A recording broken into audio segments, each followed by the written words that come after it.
Bonjour, dans cette vidéo, je vais vous expliquer comment évaluer votre posture en vous montrant différents tests qui vous dévoileront si votre colonne vertébrale est déviée ou non.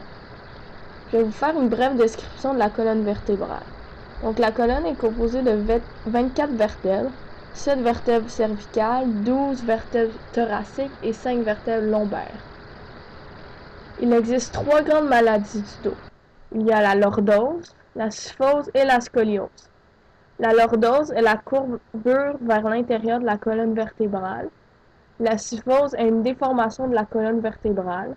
C'est une courbe vers l'extérieur de la colonne.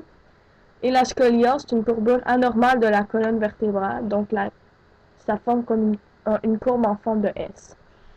Une mauvaise posture pourrait éventuellement vous faire souffrir d'une de ces maladies, et je vais vous montrer à l'instant des tests qui vous aideront à savoir si vous souffrez d'une de ces maladies.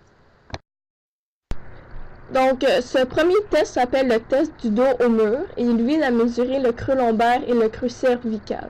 Ici, je suis en train d'évaluer la posture de Fanny.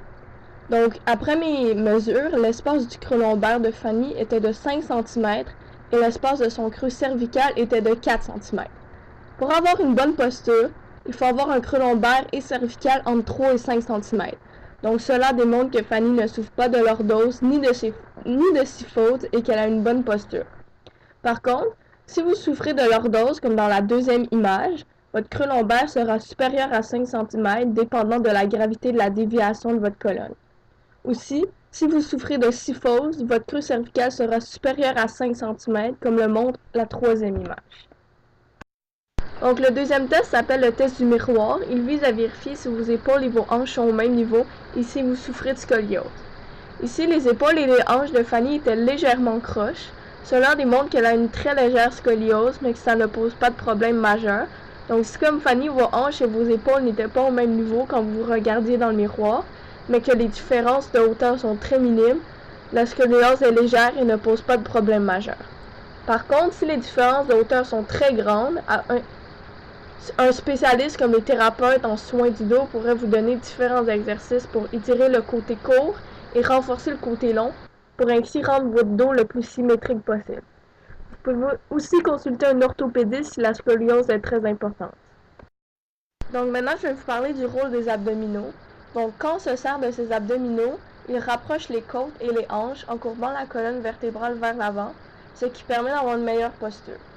Quand on est debout et qu'on ne se sert pas de ses abdominaux, les côtes et les côtés du corps sont trop éloignés, ce qui donne une mauvaise posture. Je vais vous montrer un test qui teste l'endurance statistique des abdominaux. Donc ici, je suis en train de faire passer le test d'endurance statique des abdominaux à Fanny. Donc on peut voir qu'elle est capable de tenir aisément la position environ 10 secondes, mais que vers la fin, son dos se creusait un peu. Fait que cela signifie que l'endurance de ses abdominaux est élevée, comme l'image le montre ici. Par contre, dans cette image qu'on voit, on peut observer que le dos ne se creuse pas du tout et que la personne peut tenir aisément la position pendant 10 secondes.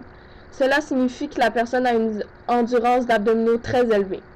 Si vous pouvez tenir la position 10 secondes, mais que votre dos se creuse dès que vous levez vos jambes, cela signifie que vous avez une endurance moyenne. Si vous êtes incapable de lever vos jambes, comme le démontre l'image suivante, vous avez un degré d'endurance statique très faible. Donc maintenant, je vais vous expliquer le rôle des fléchisseurs de la hanche. Donc comme le montre l'image, vos fléchisseurs de la hanche sont une longue série de muscles qui se fixent à partir de votre colonne vertébrale et qui vont jusqu'à vos hanches.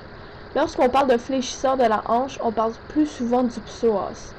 Si les fléchisseurs ne sont pas flexibles et qu'ils se rattachent à la colonne vertébrale, ils vont tirer sur le dos, ce qui provoquera une mauvaise posture et des maux de dos.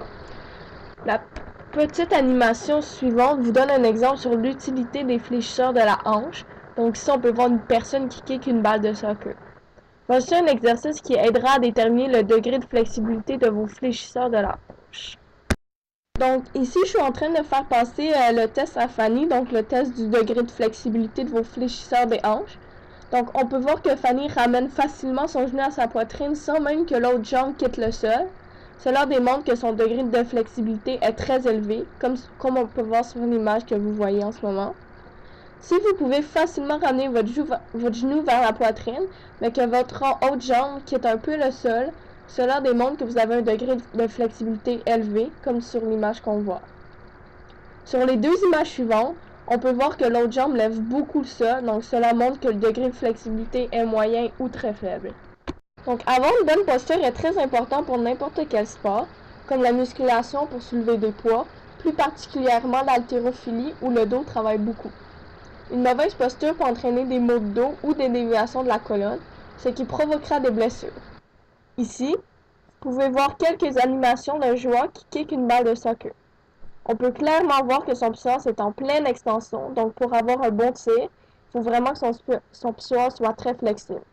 Comme je vous l'ai expliqué plus tôt, si ses psoas ne sont pas flexibles, ils tireront sur le bas de son dos, ce qui provoquera des maux de dos. Aussi, si ces psoas ne sont pas assez flexibles, cela pourrait entraîner un déchirement du psoas lors d'un kick de soccer où le psoas doit être en pleine extension. De plus, si les hanches ne sont pas au même niveau, cela provoquera des blessures d'articulation, soit dans les genoux ou dans les chevilles. Bref, la bonne posture est nécessaire dans tous les sports.